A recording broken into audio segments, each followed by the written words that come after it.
Hey, what's going on, guys? My name is Philip Archibald, aka The Physique Builder, and in the video above, or you might have seen it on my Facebook or Instagram or whatever, we talked about insulin and how it impacts fat loss and building muscle.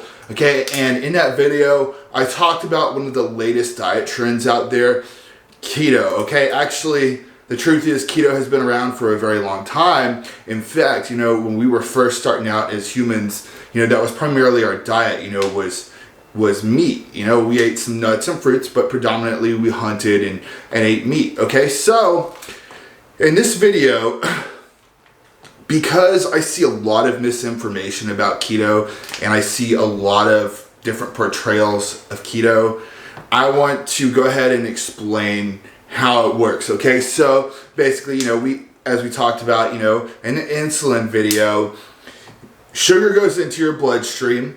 Okay, it gets stored in your glycogen cells. Then when those are full, it gets stored as fat. Okay, now the way you burn sugar from your glycogen cells, okay, is extreme exercise that gets you out of breath, like lifting weights, running sprints, anything that gets your heart rate up and gets you having to burn energy very quickly. That burns glucose from your bloodstream first, then it dips into your glycogen stores, okay? Then once that's done, you can actually start burning muscle during that activity, all right? So that's basically how we burn glucose. Now, the way we burn body fat is slow and steady activities like walking or sitting around, or just walking on the treadmill fasted, even not fasted, you're still gonna burn some fat calories. Might not be from body fat, but it will definitely be from a fat source, because your heart runs on fats. Okay, muscle tissue is gonna run on glucose. Now, the way that ketosis works, basically, and the way that you get the glucose out of your glycogen stores is you go zero carb. All right, and your brain needs glucose, so this whole time during the day, just to kind of stay functional, your brain is going to start taking glucose from your glycogen stores, and once those are gone, it's going to start converting fats and proteins into usable forms of energy. This is a very inefficient process, guys. So once it kind of starts, you might feel like crap for a while until your body gets used to it. Then you'll start burning more fat for fuel. Now, eventually what's going to happen is you're going to hit this wall, okay? Because carbohydrates stimulate leptin, okay? And leptin stimulates your body to burn fat because it sees this influx of calories. It's like, oh wow, okay, cool, I have food now, I can let go of some of this stored fat. This is a very interesting phenomenon. If you've been eating a lot, you don't really need to do a cheat meal or a leptin bump, like I like to call them. But if you've been doing keto for 1 to 2 weeks, you should have a cheat meal with lots of carbs, because that's going to spike your leptin, it's going to spike your thyroid hormones, it's going to get everything going. So when you go back to doing keto, your metabolism is still fast, you're still going to keep burning fat, because eventually what happens with these people who do the whole keto lifestyle and they just never eat carbs is they get stuck because they stop producing leptin and their metabolism slows down, because a lot of them are doing a very high fat, low protein version of keto, and your thyroid is stimulated by two things, guys: protein and carbs. Okay, so what ends up happening is they don't stimulate their thyroid, and then everything just kind of shuts down. This leads me to my next point. All right, popular keto. It's, you see a lot of people post their keto meals with cheese and high fat gravy and yada yada yada. Guys, like, that's not the right way to do keto. Remember how I said that when you're lifting or whatever, your body burns glucose.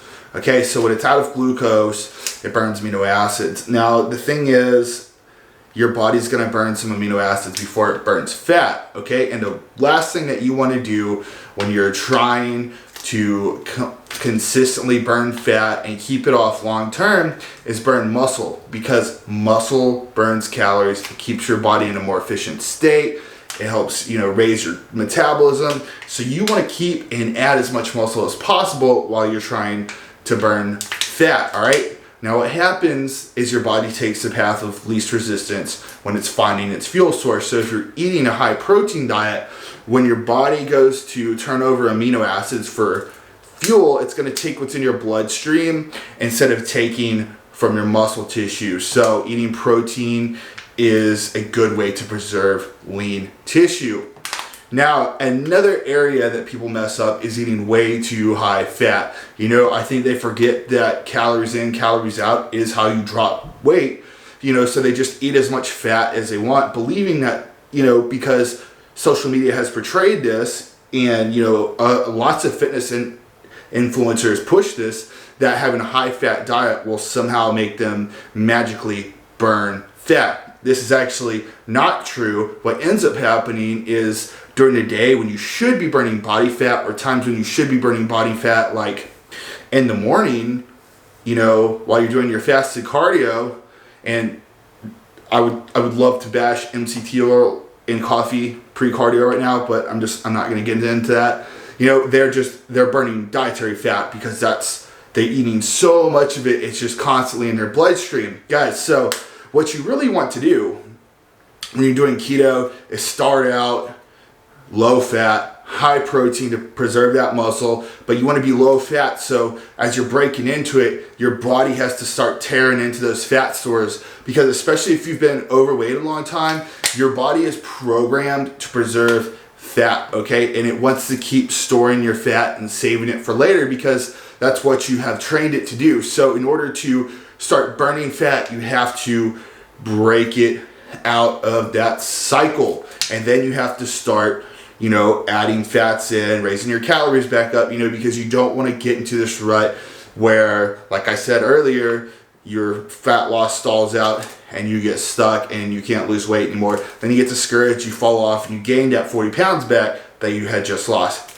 This is what happens to a lot of people who do ketosis because they don't do it right. Okay, so now if you click the link below, I'm actually going to explain to you why it's necessary to have a program, even in a strict way of eating, even if you're doing keto, okay? Because eating high fat, high saturated fat and low protein, you know, it just isn't gonna cut it. There's a certain way that this needs to be done. All right, so just click the link below and I'll explain that for you.